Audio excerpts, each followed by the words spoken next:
Welcome, everyone, to another edition of SCRC's Let's Talk Caregiving. I'm your host, Roberto Velasquez, President and CEO of Southern Caregiver Resource Center.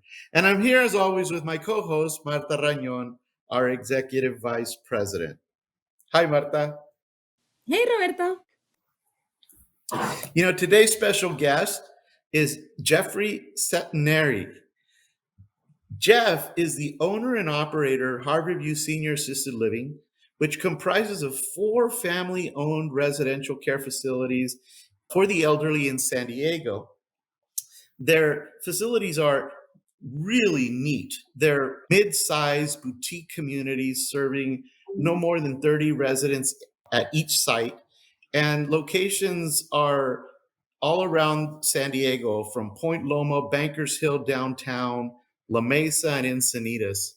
And what I really like about Jeff's company and the services is, and I've known of HarborView facilities for years now, they're family owned, and their goal is to make sure that there's excellence in the care that they provide to the residents, to the families that they serve, in addition to the residents that are there, and to their own employees. So glad to have you here, Jeff. We're really excited about this podcast today.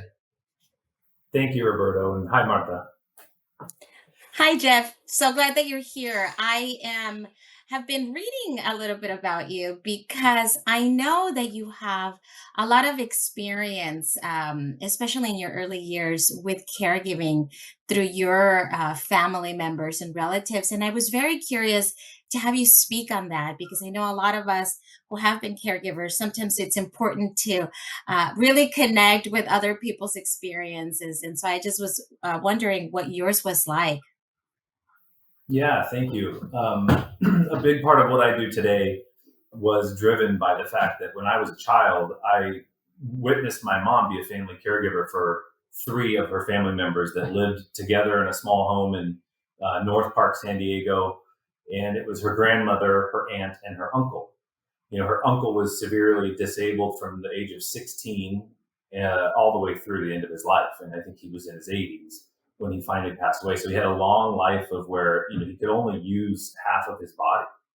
So as you can imagine, his walk, his gait, getting up and down, toileting, things were difficult with one arm, one leg, and limited functionality of facial expressions, etc. And so her aunt and grandmother were just elderly individuals that just started to kind of age and needed help. Cognitively, they didn't suffer from dementia, but they just suffered from the fact that they could have trouble getting around and doing the things that we kind of take for granted as younger adults for our lifetime. So seeing my mom go there in the mornings and go there in the afternoons and go there on Saturdays and Sundays with me in tow, my brother and I, oftentimes, and seeing them, her going to the toilet or going to the bathroom to toilet one of her elderly family members as a kid was kind of interesting to see. You didn't really understand what was going on until now. Of course, as a part of my work and a part of what we do for our customers, our elderly residents, and it's an honorable thing. I think as a kid, I was like, what's mom doing in the restroom with Uncle Carl? Like yuck, right?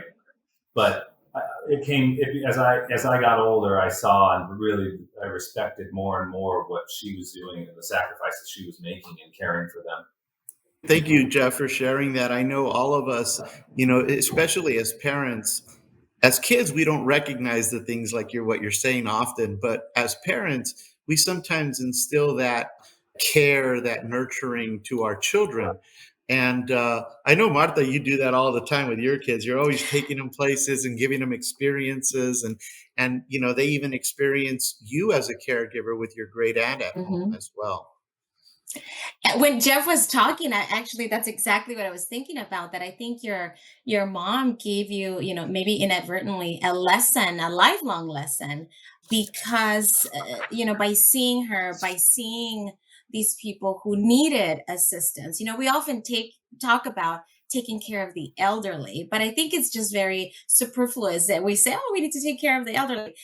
She was taking care of these individuals every day or whenever she went, and you were seeing the challenges firsthand, because it's not easy. And I think we need to recognize that as caregivers, it's not easy. We do it because we love those individuals, but it's not easy. And that's why, we want to make sure that caregivers out there know where to turn to if they find themselves in these situations. Yeah, exactly, Martha. It's interesting because, Jeff is a gerontologist in a way, I mean, we're all training younger generations to care for or have empathy for the needs of older adults, whether it's within our family or outside of our family. And that's a really good way to start because we need more people like that in our communities as our population's getting older. I was looking at some data and it's just amazing to me.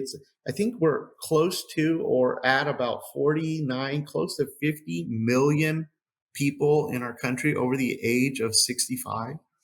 And the data also shows that of those, about 50% are going to have some conditions, disability conditions that will require higher level care, whether it's in the home or assisted living communities or even nursing homes.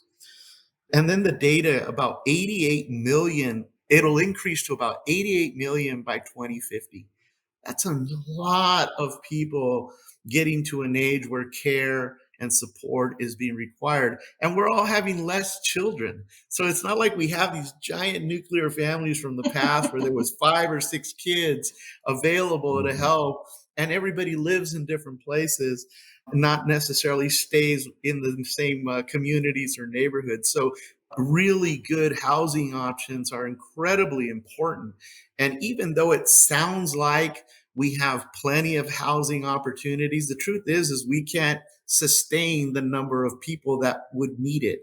So I'm glad that Jeff's here because, sometimes families have to make that decision. When is it time? When is it time to look at the home or the person and decide, maybe as a family with that individual, that it's time to make a move? Yeah, it's such a good point. And it comes up often because in assisted living or long-term care options, like the communities that we run, they've made that decision. So I get to see them after they've made that decision, and I see the different stages that different families make those decisions in. And so what I often see and hear is, I should have done this sooner. And that's from the mouths of families. That's from the mouths of a spouse that has been caregiving, which is not an easy job. It's not an easy job for my staff. It's not an easy job for a husband, a wife, a child, whoever it might be that's caring for someone in need in their home or around town. It's an incredibly stressful and hard job, and it's 24/7. And I respect it a lot, obviously, the caregivers and the jobs that they do. It is a difficult thing. And so I often see people come when it's either they've kind of passed the breaking point. And I hate to see it. I do love to see the fact that they get this reprieve from that. I can see them physically change over the months that their loved one has moved after they've moved in.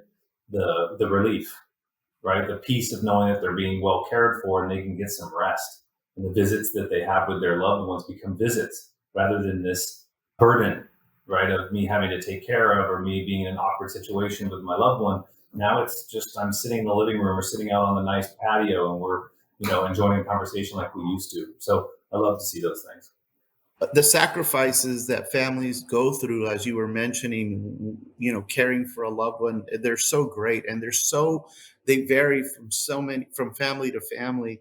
I mean, there's an emotional toll that families sometimes will move that individual into their home. I know, Martha, you did that, or they move into that individual's home. There's disruption.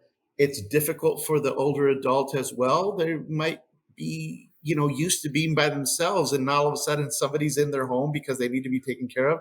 That's a very challenging situation to be thrust upon you. I think also as caregivers, there's a sense of guilt. I mean, honestly, our parents saying, "Don't you ever put me in a place? Don't you ever, keep me here as long as you can."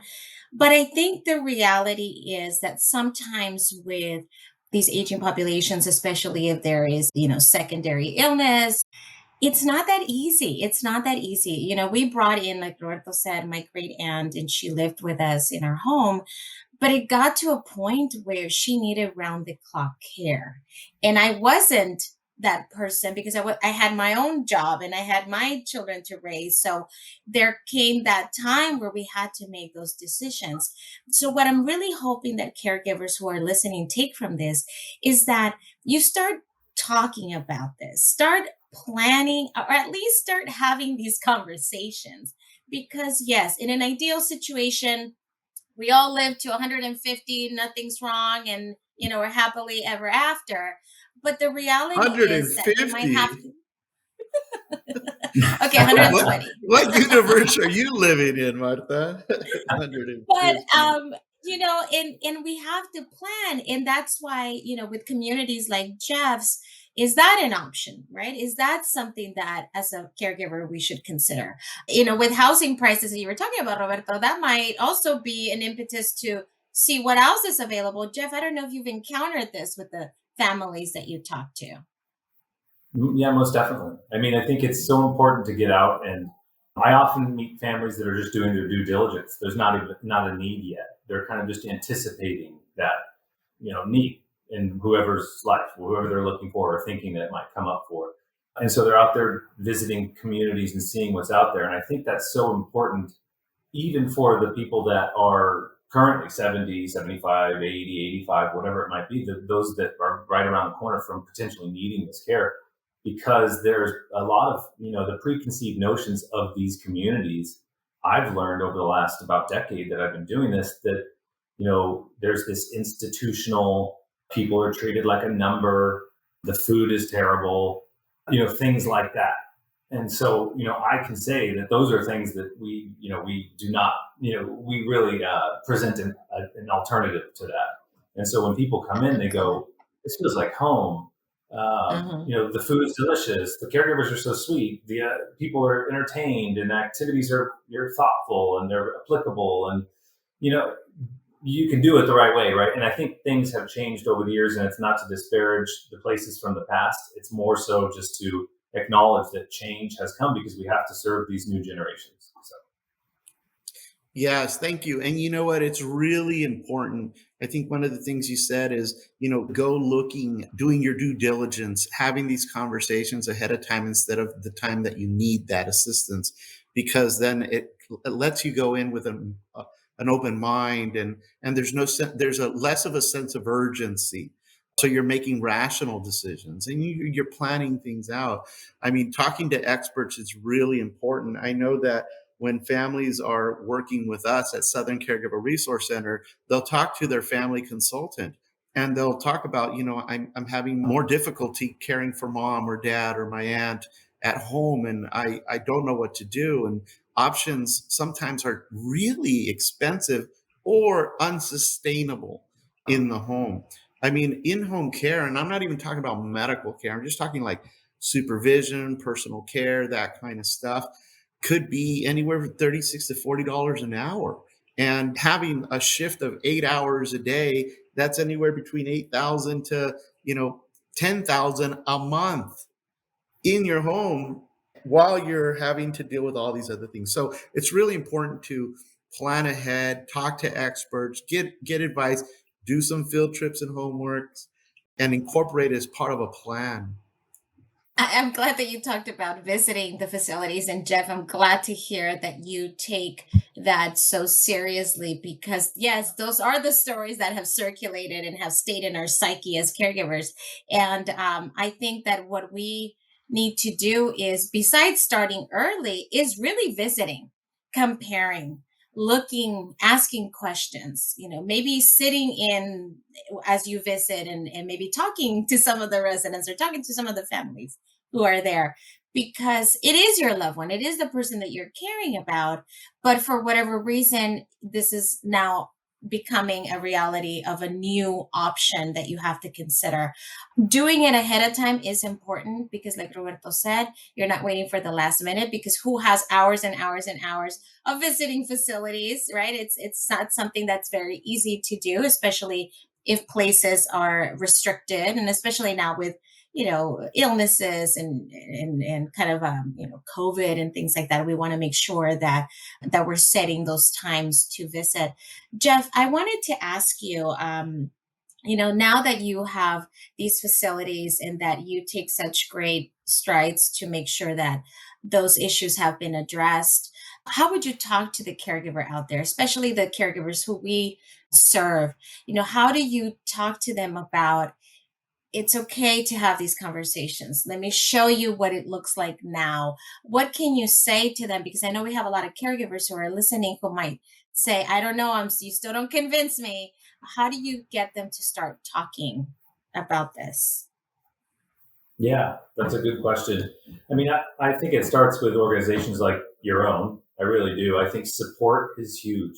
Resources, because you can feel like you're on an island. I've heard it and I've seen it. So I can speak to them very confidently. As you know, people can be inundated with this every minute of the day, and it can be overwhelming, and they might not have support, and they don't know where to turn. They don't know what their options might even be. So I think having, either support groups or organizations like yourselves being affiliated and finding the time, like finding that respite, finding the day for yourself. I have met too many people that whose own health and mental or physical health has suffered due to caring for someone else. And I see the sacrifice and I really respect it. Again, it's one of the most important jobs I think out there. And I really respect my staff and people that have cared for years and years, some of the best people I know. But to see people kind of suffering and not taking the time for themselves, whether it be to shop around or to find that support group or to go for, whatever activity that person's loved to do in their past or whatever it might be, that's super important because you've got to care for yourself. It's like that mask on the airplane, right? Like you got to put it on yourself so that you can then help the next person next to you. So that's just one thing I would say to that. Yeah, and that's so important. The mask, that whole concept of, you got to support, you got to take care of yourself, or you can't be the caregiver that that you want to be. Martha mentioned guilt. Those are very, very strong feelings. The emotional toll. I mean, people who are caregiving at home are usually so high level stress. It doesn't come down. It's just this high level, and they learn to live with that. But it doesn't mean that they're healthy. It means that they learn to adapt to this constant stressful situation. You mentioned overwhelming. I mean, that's another word we hear all the time. Just a quick story. I know of a gentleman who used to care for his wife, and they were both older, and he's a diabetic, but she had Alzheimer's and dementia and was frail and didn't walk very well. So he was so involved in her care that he couldn't remember whether he took his insulin or not. And it turned out one incident was his kids came by because he wasn't answering the phone. His adult kids came and they knocked on the door. Nobody would answer. Nobody answered. He was passed out on the floor. He had suffered some kind of health condition due to his diabetes being untreated. And their mom, who had Alzheimer's, was just sitting on the couch for I don't know how many hours. So they were both out for hours. And this was his realization that he couldn't do this anymore. And he ended up having to make a decision to find an alternative housing for her in an assisted living community. So those are some of the horror stories. But I think one of the important things is that what you said is that when you go out and you look at these housing options, whether it's in your home or whether it's outside of your home, doing your homework, going and visiting, having a checklist, talking to experts like those family consultants at Southern Caregiver Resource Center, or going to good communities that you hear have good reputations and meeting with the team there, like Jeff's team and Jeff, is so important because it kind of gives you a different perspective outside of the myth or the stereotype that everybody's warehouse and a number. So it's really important. Well, that's all the time we have left for this edition of Let's Talk Caregiving. To hear more of our podcasts, follow us on your favorite podcasting platform or visit our website at scrc.care. I want to thank Martha for co-hosting another important discussion, our guest, Jeff Settineri, and our audience for tuning in. If you're providing support to a loved one, you don't have to do this alone. Asking for help is not a sign of weakness, it's a sign of strength. To connect to our programs and services, visit our website at scrc.care or call us at 1-800-827-1008. If you live outside of San Diego and Imperial counties, visit caregivercalifornia.org to connect to the Caregiver Resource Center nearest you. To support our efforts and make a tax-deductible donation, please go to scrc.care and click on our Donate tab. And remember, SCRC is here for you, Caring for those who care for others.